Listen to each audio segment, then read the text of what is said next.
This is a Dynamics 365 podcast focusing on the ingredients of a successful Dynamics 365 practice. Your host is Business Solution MVP Mark Smith, otherwise known as NZ365 Guy. You can find me on Twitter or LinkedIn by searching for NZ365 Guy, or if you want to engage my professional services, go to cloverbase.com. For more information on this interview, show notes, feedback and resources mentioned, or to suggest a guest for future episodes, please go to nz365guy.com/podcast. Thanks to iNorgic for sponsoring the Dynamics 365 Practice Podcast. Maplytics by iNorgic is a market-leading, certified for Microsoft Dynamics 365 geoanalytical mapping app. Maplytics empowers users with powerful mapping, visualization, and routing capabilities within Dynamics CRM to drive better sales, improve business processes, and engage right customers at the right time. Maplytics now works with Dynamics 365 version 9 and Dynamics 365 app for mobile and tablets. iNorgic is a leading Microsoft Gold Dynamics CRM ISV delivering best-in-class Dynamics 365 solutions, as well as a cost-effective and high-quality programming services.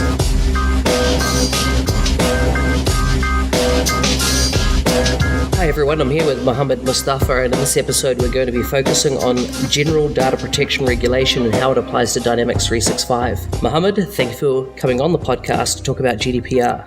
Thanks, Mark. It's great to be here, and thanks for having me on your podcast. Mohamed, can you tell me a bit more detail about your background, not just what you've done with Dynamics, but tell us a bit about your family and what gets you excited? You know, I really get excited about Microsoft Dynamics innovation, the cloud, all the new features. I wouldn't say a geek as such, but I really love technology and I enjoy it. I guess one of the main things I do is, within business is to try new things. But even in my free time, I do some IoT, try a few things like machine learning, bots, and few things. Try them out. Not an expert, but I really enjoy doing that. Part of that, I got two sons, and they love technology, and we do spend some time doing things together until they get bored and they start playing PlayStation or Xbox. And so you're involved in CRM Saturdays as well, is that right?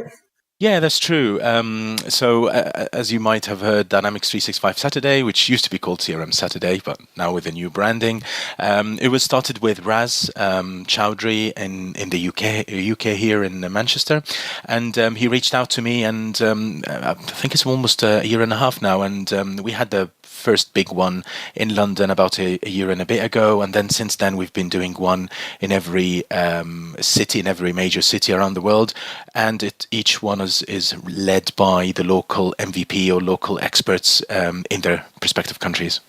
So let's get down to business and talk about General Data Protection Regulation, or GDPR as everyone is calling it. What's the layperson's view of it, and what does this mean for business? Yeah, I mean, it's an interesting subject. Maybe not very exciting, but it's interesting and definitely quite important for lots of organizations in the EU, in Europe, and also outside Europe. So it's a regulation by the EU Parliament, the EU Council, and the EU Commission, and it really aims to strengthen and unify data protection.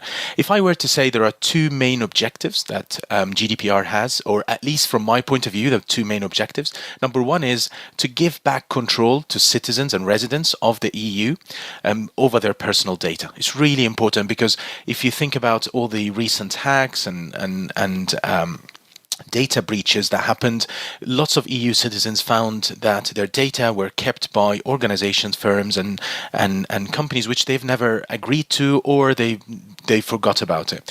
The second objective is that it aims to simplify the regulatory environment for international business. So if you think about it as a business who wants to come and work with the EU, previously they have 27 member states, 27 countries. Each one of them has its own data protection act. So they had to comply with the 27 different data protection acts. But now with the GDPR, it aims at unifying that into one regulatory environment that you need to comply to. So once you comply to it, you comply to 27 countries' data protection, and you can do business easier with them. So you talked about what data someone keeps on you as an organization. If I wanted to validate what a company was keeping on me, or decide whether they should be able to keep that information, how would you go about that? So one of the biggest changes in GDPR is bringing is that it gives consumers some new rights. Some of these rights might already exist, and some of them may have existed but in a slightly different way, and some of them are completely new. So number one, you have the right to access your data. So this is the right for, and what we call data subjects in this case is the natural person who have the right to access their data. So I can go into any technology provider, any company that has my information or that I believe they might have my information, and I can ask them to give me control and access to all the data, all the information they have against me. So this is one right that I get with GDPR. I also have the right to correct this data. So if you have information about me in your organization, but this information is incorrect, I have the right to contact you and ask you to correct it, and you have the obligation to change it as an organization. And the third right, obviously there are more than that, but the third right is the right to be forgotten. So I can go to an organization and say, you know what, I gave you consent a few years ago or a few months ago to have access to my data, maybe for customer service, maybe for marketing, but you know what, I withdraw that consent and I ask you, and I have the right to be forgotten, so I ask you to completely delete and erase any data you hold about me. They have to comply with this within the boundaries of any legal requirements, which we can talk about a little bit more if you want later or now. But it's basically, if you have as a legal requirement, you might have as an organization a legal requirement to hold customer data for up to 5 years because you have done business financial transactions with them. So I bought a service from you. I can't just go and wipe that transaction, or I can't go and just wipe the name of the customer of this transaction, because that will put me into the money laundry area, which obviously is another regulation. So as long as you have other legal obligations to keep this data, the organization doesn't have to delete it. However, every organization has to delete the data that they do not require for this legal obligation. So as a simple example, you might have had a financial transaction with company A. Company A, as part of that transaction, held your name, your address, but also they held your Twitter account and LinkedIn profile and maybe additional information. They actually only need your name and address for the transactional information, which is a legal obligation. So when you contact them and say, please wipe out my data, they can wipe out everything except the personal identifiable information, PI, that are related to this transaction, which they can't delete for 5 years for regulatory reasons. Does that make sense? Or yeah, totally. So tell me, if I wanted to drill into more resources to personally understand about GDPR, what would I be looking for? Where would I find it? So I would say the first point is to actually go and look at the EU Commissioner website. So the EU Commissioner website, it's a dedicated website for everything around privacy and data protection. And obviously, once you go there, you'll find GDPR all over it. It's a massive thing that is coming, that is hitting every business in the EU and outside. So there are lots and lots of resources. And you might think that, it's going to be really boring to read the whole GDPR regulatory regulation, which I would probably agree. It was very long nights when I had to go through it and read it line by line. However, there are lots of discussions, Q&A, light information that you can gain some experience and some knowledge about GDPR from. In addition to that, especially talking within the Microsoft Dynamics context, Microsoft is taking GDPR really seriously, and we can talk about that later. But what they've done is on the Microsoft Trust Center, which is microsoft.com/Trust Center, you will find a lot of information about GDPR. You can also go to microsoft.com/GDPR, and they have a whole website just dedicated to GDPR. They talk about how GDPR affects Microsoft services, Microsoft Cloud, Microsoft licenses, how it affects Microsoft partners and Microsoft customers. So it's really fully informative website. In your opinion, is GDPR a good thing, and why? Well, I think it's to be honest, it's about time. GDPR has always been something that, as an EU citizen, if you step outside of the regulatory compliance, and as an organization or as a business, how much challenge you're facing with GDPR. If you think about it as an individual, as an EU resident, it's really giving me back my control over my data and my personal data. So there is an argument to say it is actually a long overdue, and that with the changes that happened with the business, with the technology in the last 10 years or even last 5 years, there is a lot of data that has been breached, a lot of challenges, which I think it makes GDPR really just about time. So GDPR covers a host of things. There are something like 99 articles in all. What are the key ones that affect that are affecting people in the Dynamics 365 community that they need to be aware of? Very good question. So when I do this discussion and this workshop, I try to kind of bring the GDPR context into Dynamics 365. And I always feel that there are three main areas that impact Dynamics. There are more, and there is no right and wrong answer, but I feel that number one is the consumer rights, number two is data categorization, and number three is consent and data access. Let me quickly go through each one of them. Number one is when it comes to designing a Dynamics 365 system with the new consumer rights that we talked about, such as subject access requests, right to be forgotten, data portability, to prevent profiling, stop direct marketing, all these new consumer rights, they require the Dynamics 365 designer, consultant, professional architect, they all need to be thinking about this as part of their design of the Dynamics 365 solution. What they can't do is leave Dynamics 365 security design to the end. It means that you have to start looking at the security design of the whole organization. That includes business units, organization structure, teams, access teams, owner teams, field level security, the whole thing of office security roles, how you're going to split your data, all of that has to be designed really early on, and you can no longer leave it to the end. So that's for consumer rights. Number two, data categorization. This is about the personal identifiable information that you capture about your customers. Previously, CRM was all about, capturing as much information as you can about your customer.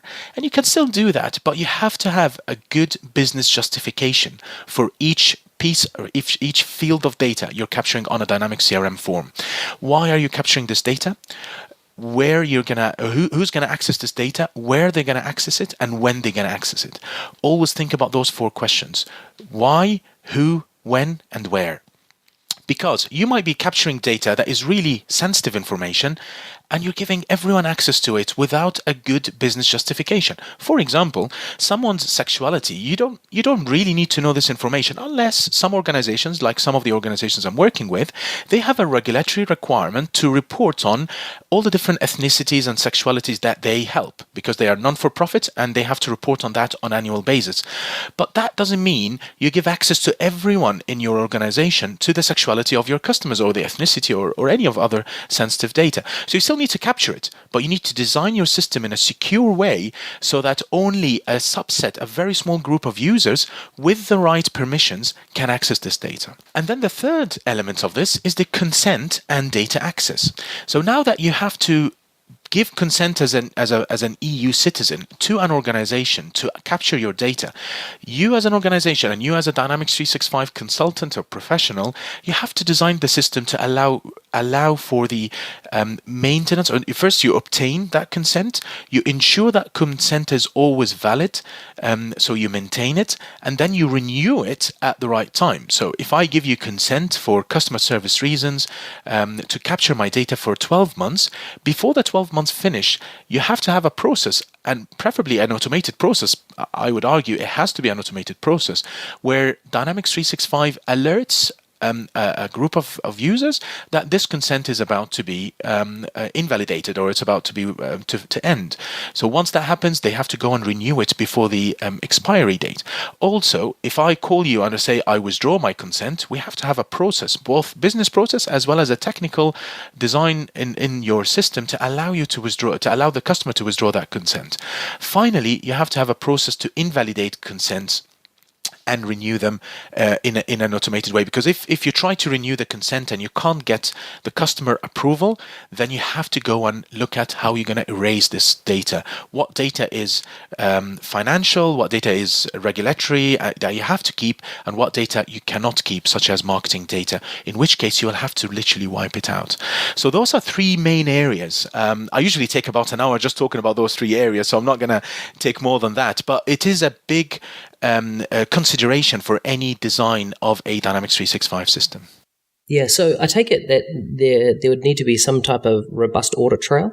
And also when you talk about automating that, that consent to keep the data after 12 months, are you proposing like automated email that maybe go to a portal as such that have the confirmation questions to be validated by that individual? How are you proposing that automation works?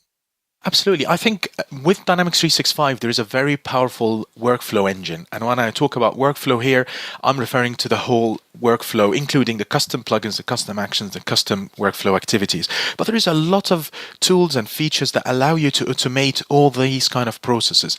There is the how to obtain the consent, how you're going to design it in the system. But then you have to have a workflow to maintain that consent and make sure that if it's due to be renewed, you send out a notification, an email, you create a task in a queue for a dedicated team, your data stewardship team, for example, to go on and try to renew that consent. So that could be a simple workflow, literally a standard workflow that every day goes and checks which consents are due to expire in the next 30 days.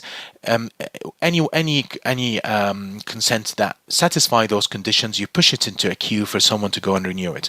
That could be one simple task. Another more sophisticated one is that you automatically send an email to the customer to say, your consent is due to expire. Can you please confirm that you're happy for us to continue to hold your data? And if the customer approves it, it then goes and updates Dynamics 365. So it completely takes out any manual intervention from any users at this point, except in the cases where there is an exception. So if the customer doesn't respond, or if the customer says no, then you can create a new exception workflow which requires some manual intervention.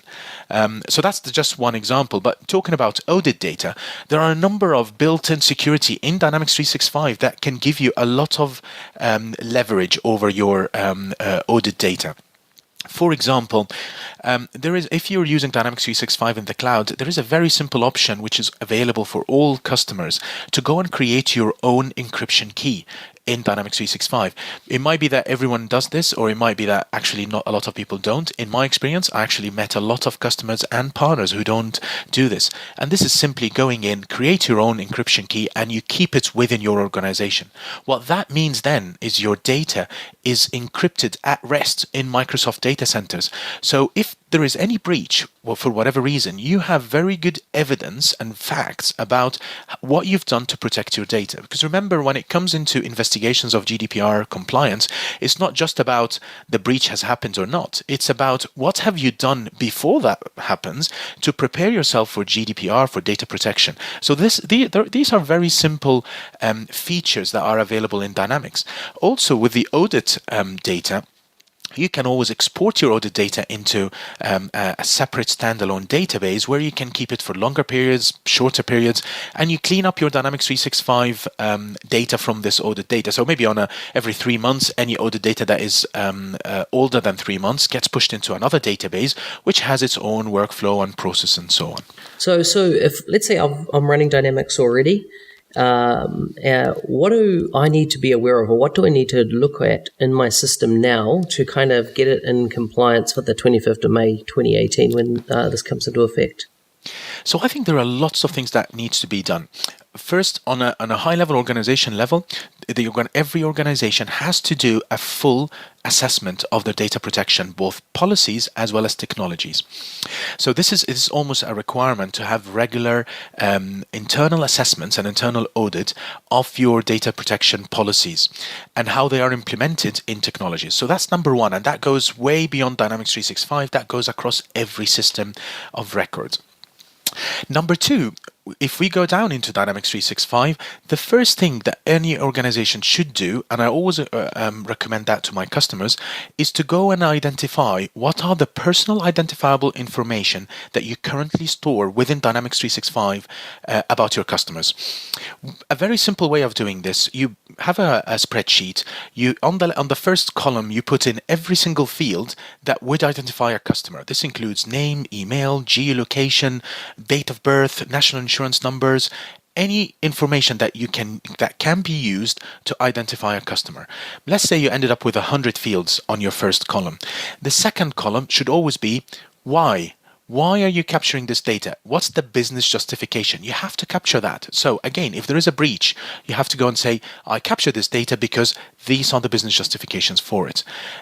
A third column, or maybe a fourth column, you will need to go and say who can access this data. So we now have the justification to capture it, but we need to know who. So it goes back to the who, why, and where. And where is very important because you might be capturing certain data that is very important for you to run your day-to-day business activities within the organization. But that doesn't mean that anyone on a mobile device can go and access this data, because you could restrict this data to be online only within your network, for example.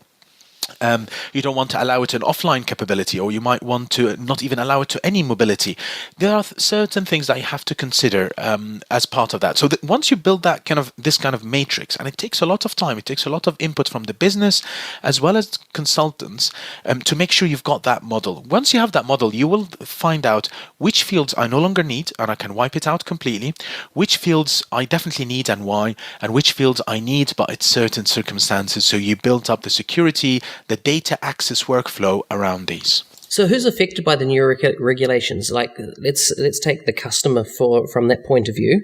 You know, when this kicks into effect in the 25th of May 2018, is there any action that a customer is going to need to take straight away? So as an individual, as a data subject, as GDPR defines a person, there isn't anything specific that you need to do. However, from that date, you have more rights. So this kind of marketing company that keeps on sending you email marketing, you can always email them back and say, according to GDPR regulation, please stop emailing me, and ask you to completely wipe out my data.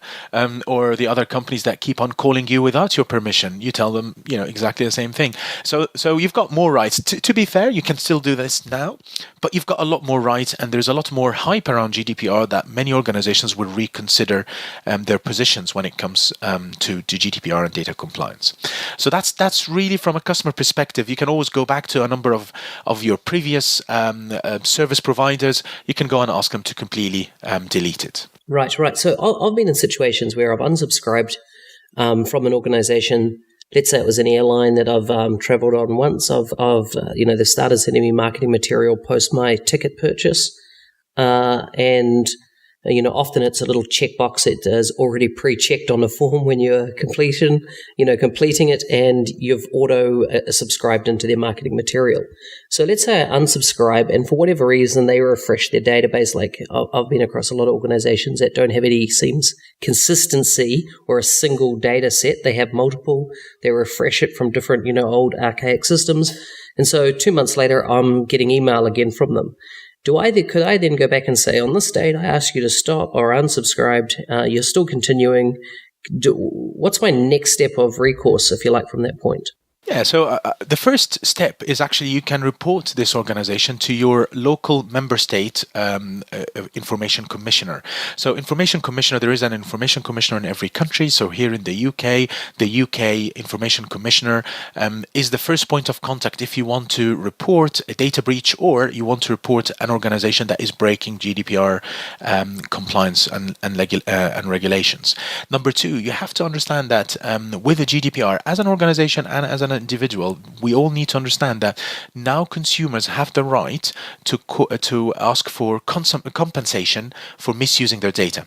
So if you have responded back to them and said, do not send me marketing information, and they continue to send marketing information, you can, number one, report them. Number two, you can actually take them to a small, I can't remember the name now, but it's small penalty courts or something like that, where you actually go and ask, you can take them to a court to say, well, those guys have not, they have broken the data protection regulation with me, and I would like a compensation for the misuse of my data. So you can actually take organizations to court because of GDPR. And I take it there wouldn't be long before precedent will be set around the world, and then that'll be kind of like the standard for a breach, if you like.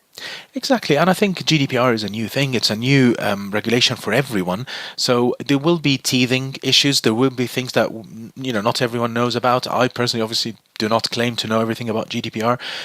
But as you said, as precedents start to happen, as breaches start to happen, as customers start to use their rights, there will be a common understanding of how best to handle these things. But the biggest advantage is that you will be able to report any kind of breaches or any kind of organization that is targeting you without your consent. Gotcha. So how's this regulation going to affect Dynamics 365 partners? So not from a point of view that the partner is actually storing this information, but the fact that they're working on their customers' implementations. Is there any risk or responsibility that a partner organization has on them? Yes. So currently, according to the Data Protection Act in the UK, for example, all the compliance and all the regulation applies to controllers. Controllers are the organizations that hold the information. So, for example, Bank X holds a lot of information about customers. So they are the data controllers. However, a processor, could be a Microsoft partner, has full access to this data because they need to test it, they need to build the Dynamics CRM system. What currently happens is that if there is a breach, the only organization that is on the hook, really, by the data commissioner are the controllers. Processors might still be under a legal obligation towards the controllers, so the partner is still under data protection legal obligation for the controller, and the controller or the bank might take the partner to court because they caused that breach. But at the moment, the information commissioner will only target the controllers. They are the ones on the hook. With GDPR, they are both equally obliged to conform to GDPR compliance. So it significantly increases the legal obligation on data processors, in our case, Microsoft Dynamics partners. And here we're talking about any partner who has access, maintenance, or ability to process data of a customer or of the customer's customers, and who have access to this data. They are obliged to conform to everything about GDPR. So if we take a step back, as a Microsoft partner, I need to understand who have access to my bank customers. I need to know who have access to this and why do they have access to it. I have to show my own compliance around this area. In addition to that, I have to restrict data access when it doesn't make sense. For example, why would you have the ability to export data to Excel, which is a very nice feature and very simple and easy to do in Dynamics 365, but it breaks the GDPR compliance if you give it to those users who don't have the right to. So as a partner, I have to understand who can export this data.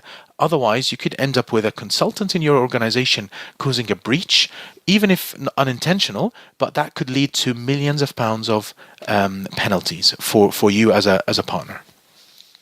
Okay, so then looking at the responsibility or how it affects Microsoft and actually at a platform level, what responsibility do you see there? Yeah, so Microsoft, and believe me when I tell you, Microsoft is doing a lot of hard work behind the scenes, and I'm sure you're aware and you're involved in lots of these discussions.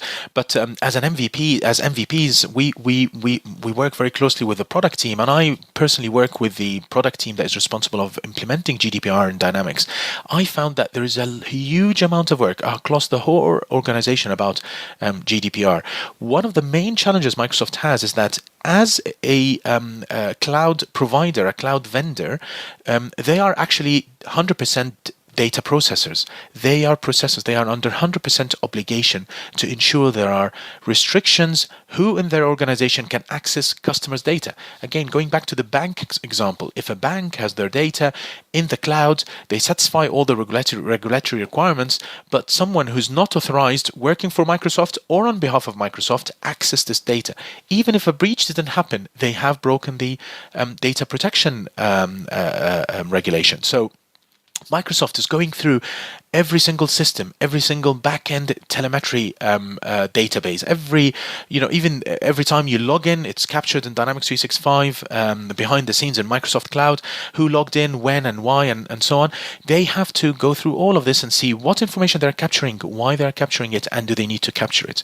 So, for example, I know for a fact that they're going to anonymize access to Dynamics 365 in their telemetry databases. So they will keep the GUID, which can link back to Dynamics 365 records, but they will not keep the name of the customer. This was something mentioned in Microsoft Directions conference by a Microsoft speaker. And it was very interesting to find out that they're really working hard behind the scenes to make sure they are compliant. Think about it from a Microsoft perspective. The maximum penalty for GDPR is 4%.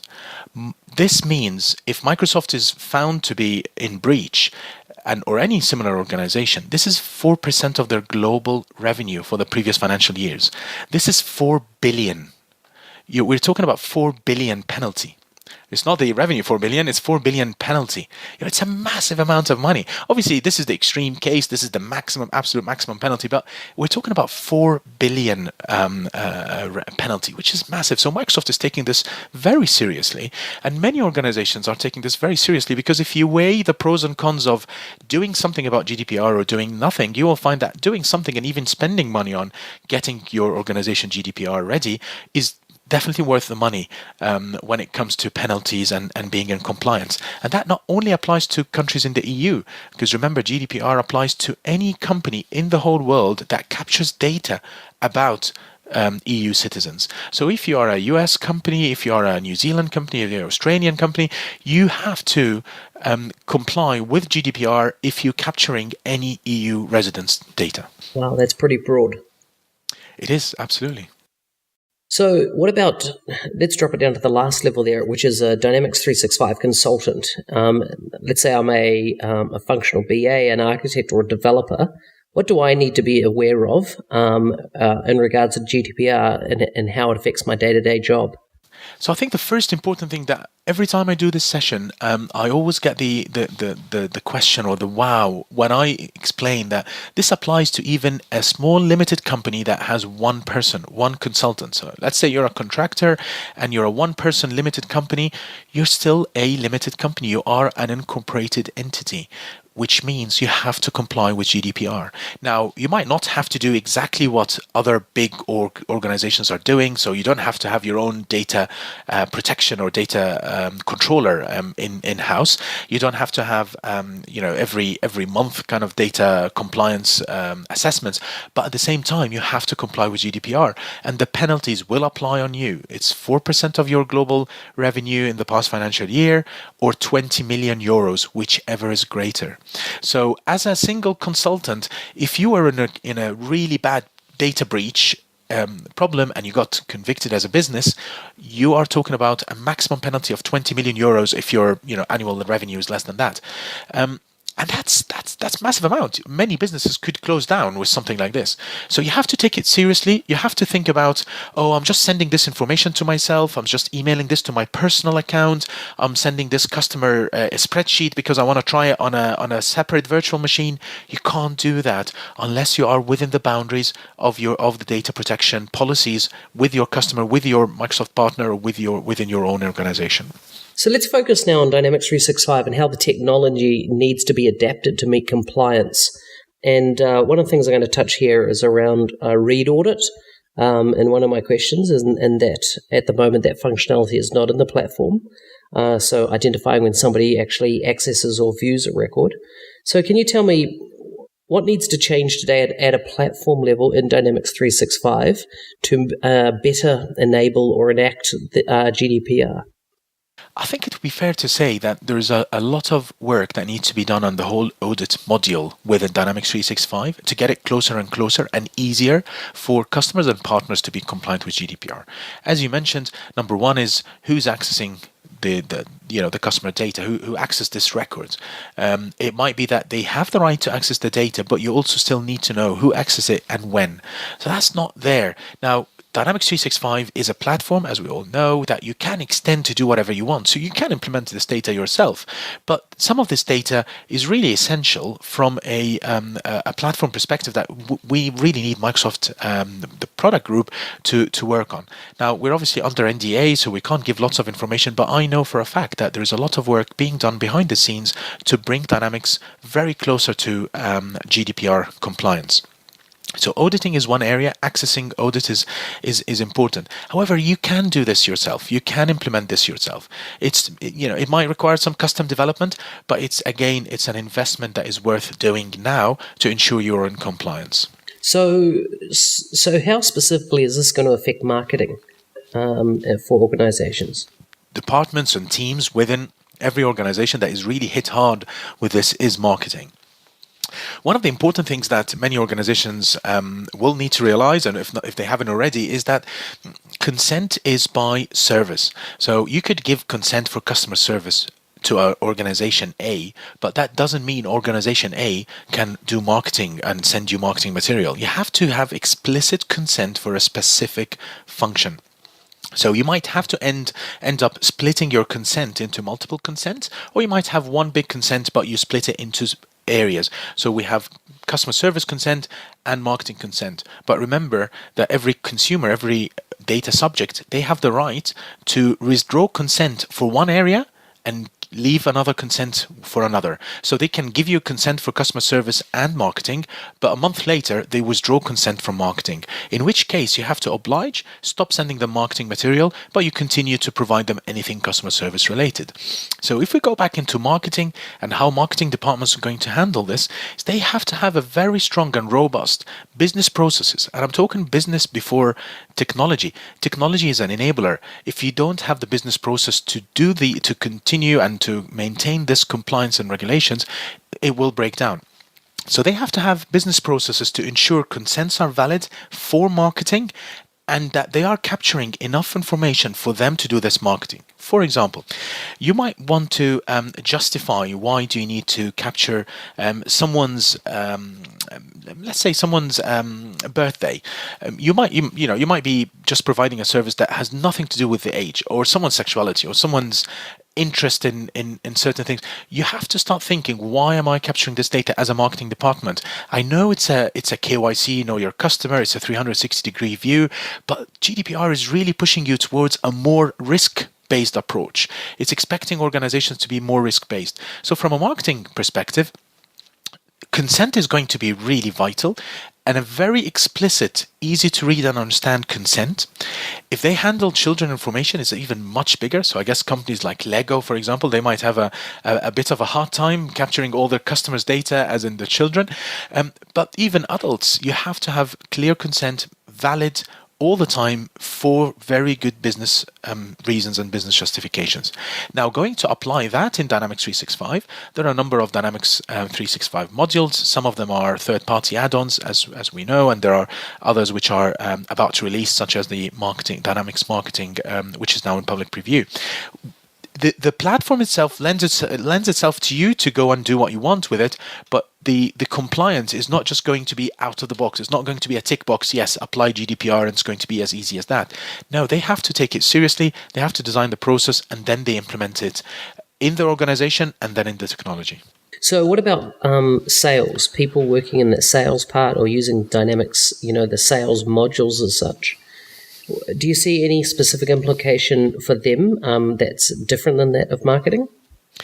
I think with sales, it goes back into similar scenarios with marketing, because one of the strong elements of sales is the cross-selling, the upselling, and this cross-selling and upselling to provide a good service. You have to understand a bit more about your customer to to offer them a better service or a better product or a better customer experience. So that's a good enough business justification to capture additional information so that you can cross-sell, upsell, or even downsell. If the customer is using a service that they're paying too much to and they are under the risk of just leaving your service completely because it's too expensive, you might want to know, how much their budget, how much their annual income, for example. You might want to add more information, but you always have to have the business justification. You have to have the processes and the simple spreadsheet model that I talked about. Obviously, it can be a lot more sophisticated than just a spreadsheet. So it does apply to sales equally. It does apply in many areas. You can't call a person to try to sell to them. You can't do internal sales or telesales without having an explicit consent from them to allow you to contact them. Now, one of the biggest challenges is going to be for organizations who sell your data to others. So there are marketing organizations who capture customers' data. They have a consent with the customer data to capture it. But as part of that consent, they say, oh, we can sell your information to others. I don't think this. I'm not a solicitor or a lawyer, so don't quote me on it. But I don't think this will apply as the way it has been before. I think they will need to have better processes to say we might sell it to those entities for those reasons. And one of the GDPR compliance regulation and obligations is that when you do a consent for every entity. So imagine our bank example. If Bank A owns Bank B and you give consent to Bank A, that doesn't automatically mean Bank B has your consent. Unless your consent explicitly say, I give you consent, Bank A, and I give you consent, Bank B, to hold my data, you don't have that consent. So Bank A can continue to send you marketing material, customer service, whatever the consent is. Bank B cannot do any of that unless you give them consent. So the same applies with capturing customer data and then sell it on. How are you going to capture this data? Do you have their consent? Do they know who you're selling the data to? I think there's a lot of work that needs to be done around this area. So what about customer service? Let's say I initiate a chat session where they identify my name and let's say maybe a mobile phone number or a email address. For them to maintain that record of that chat with my PII information, is there going to be any compliance around that? Absolutely. I think customer service might have a slightly less complex or less challenging job, but it's still equally important. So from a customer service perspective, by definition, you are already a customer. So you have accepted to, you've bought a service or a product from this organization. So as part of that, you're getting customer service. So the consent is slightly implicit. You might need to make sure that it is explicit, that you're going to provide them the service. You're going to contact them to check on how they're using the product or the service. So they still need to have that consent. However, where the challenge would come is that with customer service in this day and age, we've got the omni-channel challenge where you capture the, as you mentioned, I could be talking to you by chat as you're my service provider. I'm talking to you by chat, by email, by phone, by letter, by many, many different ways. I can even, you could even be doing voice recording. There are lots of ways. There's speech to text. There are organizations in their call centers where they have speech to text. They capture everything I say and they store that in your data. So all of these channels have to be monitored and have to be part of any consumer right process or any data access request. So if we go back to my consumer rights, I have the right to be erased. If I go and say you need to erase me from your database, that includes everything. That where you don't have a legal obligation to hold it. So if I say wipe me out and wipe my data out, and you don't have to capture any data, then you have to delete the chat logs. You have to delete the speech to text, the voice recording. As long as there's no regulatory requirement to keep them, and I ask for that to be deleted, it has to be deleted. So that's where the challenge is. You'll have to have processes and technology to enable you to simplify and automate a lot of this kind of data gathering, whether it's a subject access request, it's just request to access data, a request to delete data, or a request to correct data. But then that even throws additional challenges, because some emails might be sent about customer A and customer B, and it's only customer A that is asking to be deleted or is asking for access to all their data. So when you go and produce all this information, all the emails, letters, and chat. Some of the emails will be talking about customer A and customer B, in which case you can't send this information as is because you're giving customer A information about customer B who are completely not related.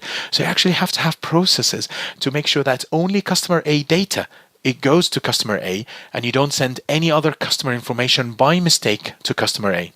So again, lots of challenges and lots of design challenges for any Dynamics 365 consultant or architect. So just to drill in a bit more to the audit, currently Dynamics 365 audit out of the box does not allow for auditing for when someone looks at a record or has read access. I know this is something that many companies have been asking for a long time. Does auditing have any specific implications for GDPR? Absolutely, because for many reasons, I guess. I think number one is you've got, as part of the right to be the data access requests, I want to know everything that you're holding against me, including your audit data. So I want to know who has access to my data, when they accessed it, and why did they access it. You can go as far as that. Previously, you could even charge for these kind of requests, but you can't. Now, audit is on the flip side of that. It's a good way to have one single audit module, if you like, to capture all the read access, all the data, everything about the customer, so that if you have to provide data access requests or respond to a data access request, you've got one location to bring all the data.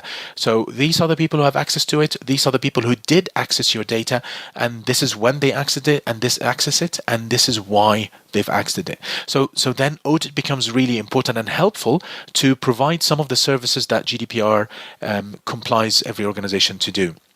That's number one. Yeah, go on. So just to be clear, out of the box, that functionality is currently not available in Dynamics 365, correct? Yes. Yeah, so out of the box, this kind of read access doesn't exist, and that's where organizations before the 25th of May will need to implement that. That's number one. Number two, where audit also is a challenge, is around if you're capturing audit data for years and years in the past, where you don't actually need to capture this data, and there's no legal or obligatory or any regulatory requirement for you to capture this data. You have to have a process to wipe out audit about customers as soon as the legal obligation is no longer there. The other option is that you don't wipe out the audit data, but you wipe out anything or any PI information, any personal identifiable information about the customer. So you might have to say, user A has accessed customer X, but you actually don't say whose customer X is, and you literally refer to them as a GUID or as X. You might want to do that, but again, it's for the organizations to decide. None of that is currently available in a simple and easy to do way. However, with GDPR and with all the work that we know that's happening behind the scenes in Microsoft, I think Dynamics has a bright future in providing these services, hopefully in the future. At the start, you touched on, the importance to get your security structure right. What about Dynamics 365 security settings? What's the implication in respect to GDPR? So this is an interesting one, because the security settings goes way beyond just the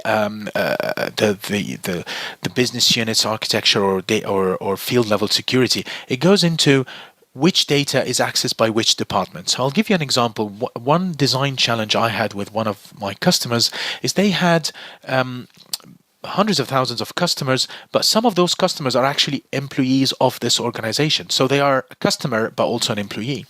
Now, you can't be sitting in this organization without giving, obviously, too much details, but you can't be sitting in this organization knowing that your colleague sitting next to you is in debt, because you're capturing this data in Dynamics 365 and you know all the customers who are in debt. But it's inappropriate to be sitting next to your colleague and you know that your colleague is in debt, or I'm sitting next to someone and he knows that, or she knows that I am in debt. So this kind of information about the internal customers had to be captured in an isolated business unit with a standalone confidential team, a standalone team that only that team owns the internal employees' data, internal staff data. They are the only ones who have access to it, and it's a small closed down group that have the right, they know what the process is, have the rights to access and update this data, but no one else in the organization has it. So again, it goes back into applying those security settings in your security model. don't just think about, okay, I'm just going to hide using field level security. You have to start from the beginning. What's my org structure? What's my organization structure? How many business units? You might want to consider building a standalone business unit just for confidential data, and then teams within that business unit, let's call them confidential team and super access team or whatever. Those teams then own some of the confidential data that you don't want to have anyone access to. There are other options, such as using access teams. Access teams can give you specific access for a specific record. But if you're talking about hundreds of records, you might want to consider a separate business unit. Many ways to achieve kind of the same requirement, and different architects would have different preferences, but it's really important to do that at the beginning of the project. And if you are halfway through the project, take a pause, think about what you've designed so far, redesign it, reconsider it before you move on. Lots to consider. How ready do you think Dynamics 365 community is, including Microsoft customers, partners, for GDPR, in your opinion? I think I would say no one is 100% ready. But I think a lot of people, pretty much everyone knows what GDPR is, knows it impacts them, but probably doesn't know the details of how they can design the system in the most suitable way for GDPR. So when I do these sessions, I did them I just happened to be doing a lot of GDPR sessions in the past few months. Every time I start my session by saying, how many of you know or can say that they have all the basics or understand the basics of GDPR? Pretty much everyone in the room raised their hand.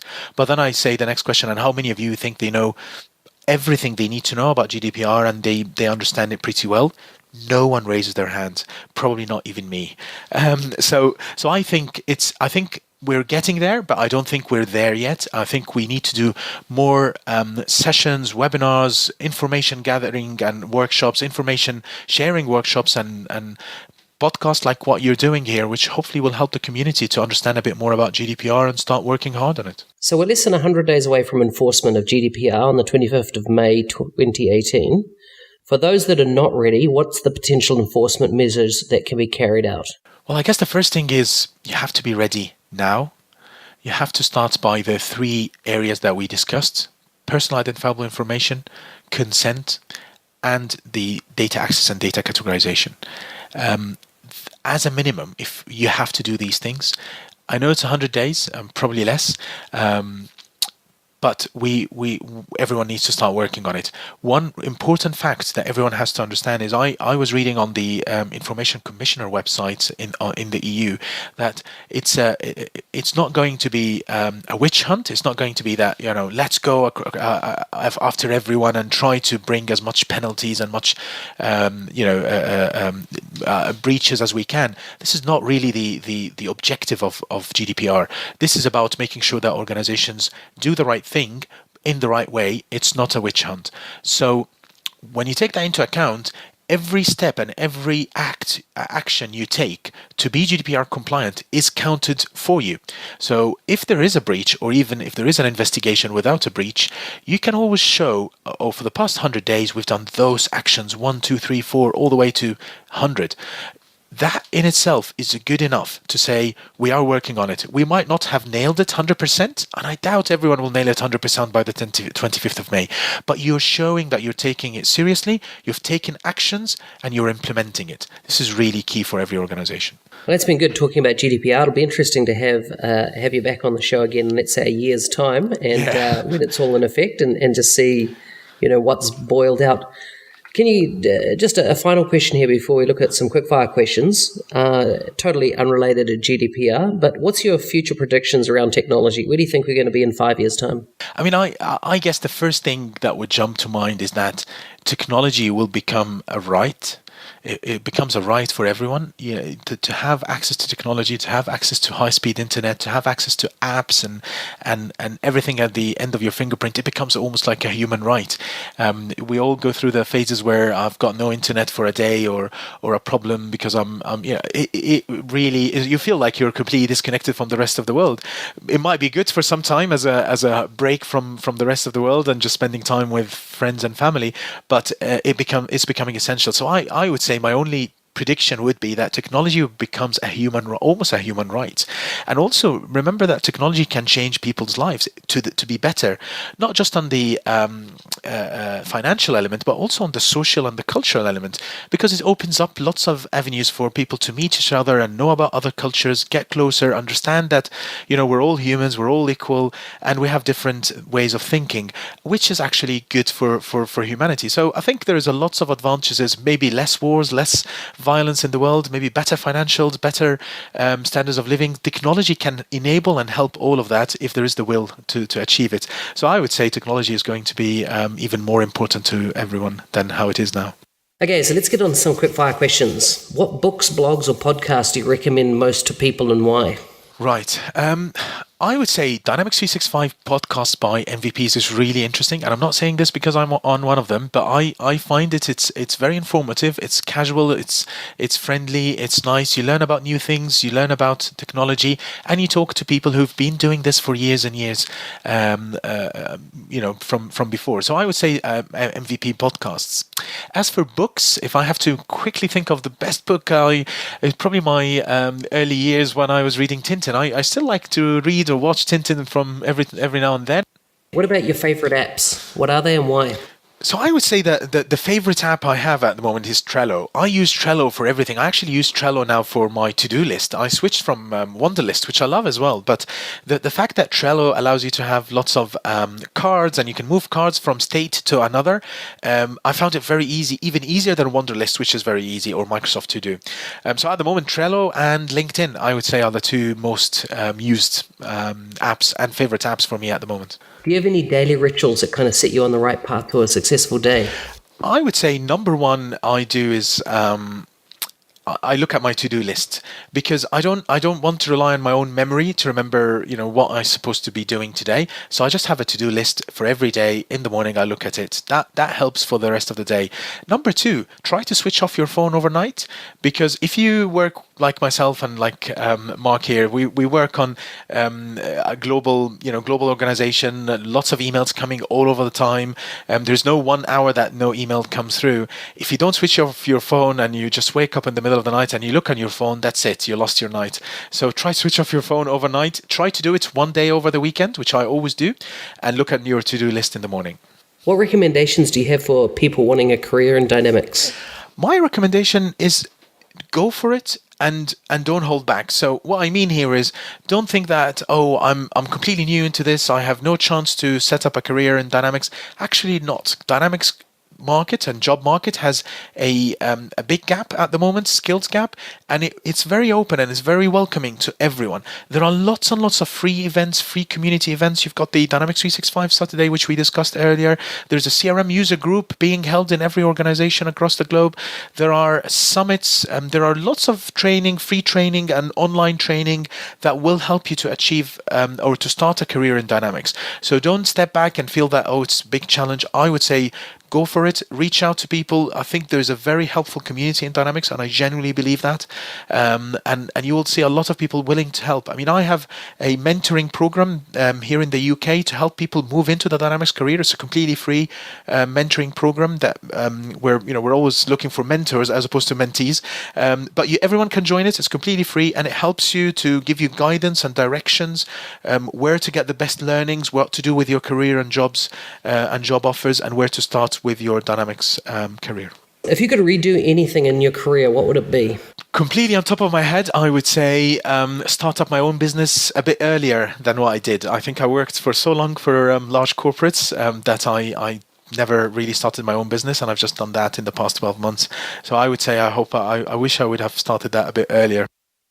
Mohamed, it's been a pleasure to have you on the show. Before you go, if people want to connect with you online, where can they find you? There are many ways. I think LinkedIn is probably the best way. So if you go and look me up on Mohamed Mostafa on LinkedIn, hopefully I'll come up in your search. If not, you can reach out to me or follow me on Twitter, MIMCRM. So that's my handle, MIMCRM, if you want to get in touch. Or you can just reach out through Dynamics 365 Saturday or any other group that I'm involved in. This has been a Dynamics 365 podcast focusing on the ingredients of a successful Dynamics 365 practice. Your host was Business Solutions MVP Mark Smith, otherwise known as NZ365 Guy. For more information on this interview, show notes, feedback and resources mentioned, or if you know someone who would be a great guest for future episodes, please go to nz365guy.com/podcast.